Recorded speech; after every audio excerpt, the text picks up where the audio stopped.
One thing that I always love whenever I play a game is when it has a good movement system. Titanfall with its wall running and crazy speed, Halo Infinite with its slide jumps, Doom Eternal with its dashes with next to no cooldown. I also love when games feature items that can enhance the movement or the combat in them. There's one item in particular that is featured in all of these games that can really enhance a game's movement system that always manages to put a smile on my face whenever I see it. And that item is the grappling hook. Grappling hooks are fucking cool. From being used to grab items from far away, or using it to maneuver around a game's world, the grappling hook can be one of the most fun tools that you can use in a video game. There's just something about grappling hooks that activates the monkey brain neurons inside of me and makes me happy whenever I zip from point A to point B, especially if I get a big burst of speed from it. The sense of speed and momentum, and the utility that you get from grappling hooks are just unmatched when compared to other movement items in games. Games such as Sekiro, the Arkham series, and the Just Cause series all feature grappling hooks that are used in many ways. Sekiro changed up From Software's action RPG gameplay by adding a dedicated jump button and a grappling hook, one of which was featured in their next game you may have heard of called Elden Ring. You know what would have made Elden Ring even better? A grappling hook. Don't get me wrong, I love Elden Ring, but the grappling hook in Sekiro was amazing, and I think Elden Ring would have been better overall if it had it as well. Maybe not for the entire game, but at least for Farum Azula. In the Arkham series, the grappling hook is mainly used to navigate Arkham Asylum and Gotham City. Although it can be used to pull enemies off of ledges, it's mainly used here to navigate the game's world. In Arkham City, they upgraded the grappling hook so that you can boost yourself and slingshot off of ledges so you can travel crazy distances. In Arkham Knight, they upgraded it once again so that you can boost to a ledge and get a random % chance of getting jump scared.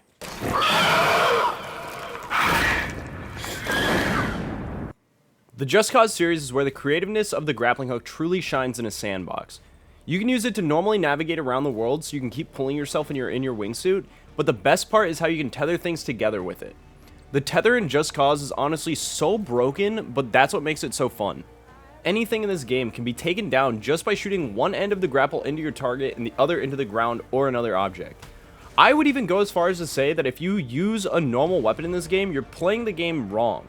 The grappling hook single-handedly makes this game. It is what makes Just Cause, Just Cause. We know by now that I love the grappling hook, and I hope you do too. But unfortunately, there are times in life where the grappling hook just doesn't work at all. So let's take a look into some games with awful grappling hooks and see what went wrong.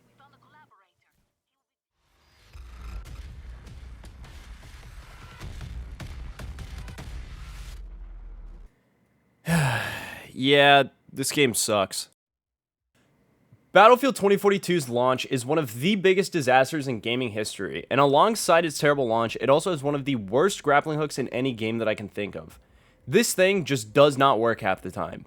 Shoot it at a ledge above you, and you will go towards that, but when you reach the ledge, you will most likely clip through it and fall back down to your death. Fire it at a vehicle going past you, and it will lock onto thin air and not the vehicle. The times where it does lock onto it, you can't even get in the vehicle because half the time the game glitches out. You could even grapple onto the smoke from a smoke grenade because that just somehow makes sense, right? I'm just gonna put it bluntly, the grappling hook in this game just sucks. Yeah, I'm sure the game might be a little bit better now after launch, especially with the new massive update coming out. But it doesn't change the fact that the grappling hook is still just not fun to use. The grappling hook should always be fun, but Battlefield's version of it is it's just not fun. It is so slow, and every single time that you use it, you have to like sit in a 15-second reload animation, and then not only that, but you have like another 30-second cooldown. It's just like, I don't know why they added this in the game. And I don't want people to pull out the "but more realism" card, because that's just silly considering this is the same game series where you can jump out of a jet, shoot another jet with a rocket launcher, and then hop back into your own jet and fly away safely. Now, I do know they recently got Vince Zampella to take over the franchise, and if you don't know who this man is, he created Respawn and helped make some of your favorite FPS games in the past. Hopefully he can pull a Yoshi P and make Battlefield 2042 a Realm Reborn, this time with a better grappling hook. Now, the next stinker I'm going to talk about might be cheating, but Spider-Man's web slinging should count as a grappling hook. And no, I'm not talking about the PlayStation exclusive Spider-Man games, which are great, but rather I'm talking about the Avengers game version of Spider-Man. the bad one. This version of Spider-Man just feels horrible in every sense of the word. Your webs don't even get attached to anything, so you can just swing in the middle of an open area with the only logical explanation being Uncle Ben grabbing onto your webs from heaven. Not only that, but every time you swing, you basically stop moving, so it doesn't feel like you have any momentum at all, and it just plays the same 2 or 3 animations over and over again. This entire game is poorly done, but this implementation of Spider-Man and its grappling mechanics are genuinely some of the worst I have seen, especially when you compare it to PlayStation Spider-Man, which came out just a few years before it. Now, going back to what makes grappling hooks fun, there is one genre of games where grappling hooks really shine and you can truly feel that sense of speed that comes with them, and that genre is FPS games. I love Doom Eternal. I thought it did everything better than Doom 2016 did, but the main reason why I prefer the game over the reboot is just how much faster the game is.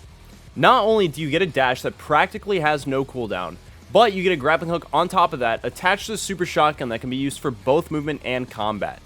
When grappling an enemy, it will ignite them on fire, which is very important in Doom Eternal because killing an enemy on fire gives you more armor so you can keep on fighting, which is super important for higher difficulties.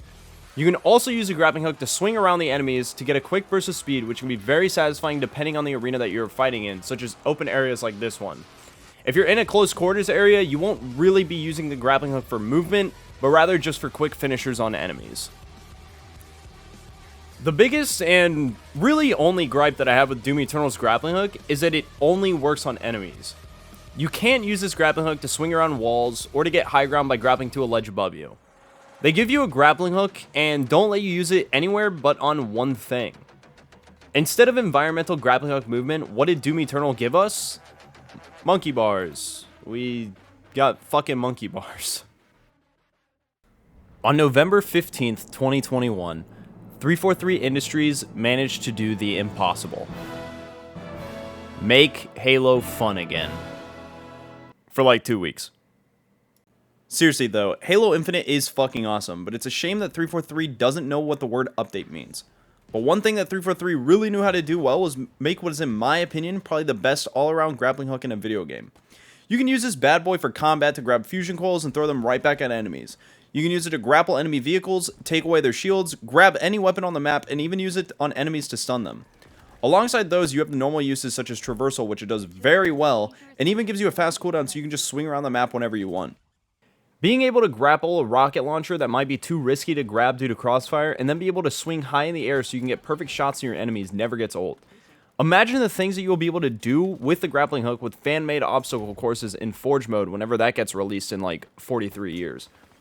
Sadly, due to 343 not being able to update the game consistently, the game is in a not so good state right now with like almost no content. But hey, at least we have the Halo TV show, right? What the fuck am I watching? Is she just watching? Huh?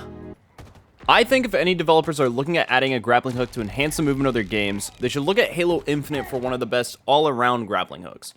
Now, when it comes to grappling hooks that offer pure fun and movement, then we need to look no further than the king of movement games and the game that made me fall in love with the grappling hook in the first place. Titanfall 2.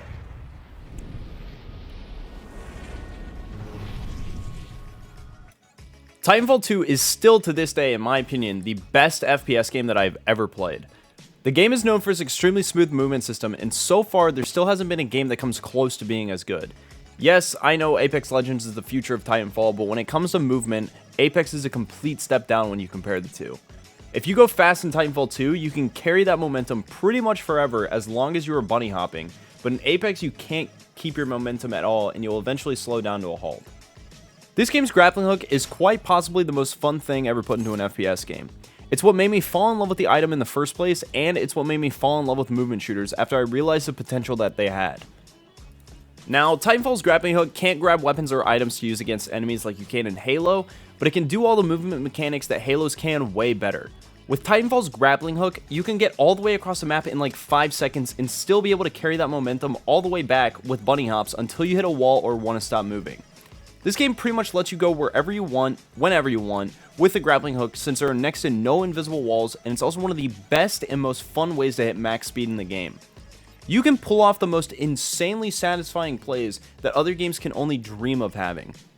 The grappling hook, when done well, can have a very high skill ceiling that can really show you the difference between someone that is new to the game versus someone that actually knows what they are doing. And trust me, you will know when you get killed by someone that knows what they are doing in Titanfall. You might not see them because they're flying past you at Mach 5, but you will know. It's been 6 years since its release, and Titanfall 2 still remains the king of movement in video games, and I pray every single night that Respawn will find the time and team to make Titanfall 3 a reality. After the success of Apex Legends, surely there's no way that Titanfall 3 isn't successful. And look on the bright side, this time you won't have to worry about competing against Battlefield.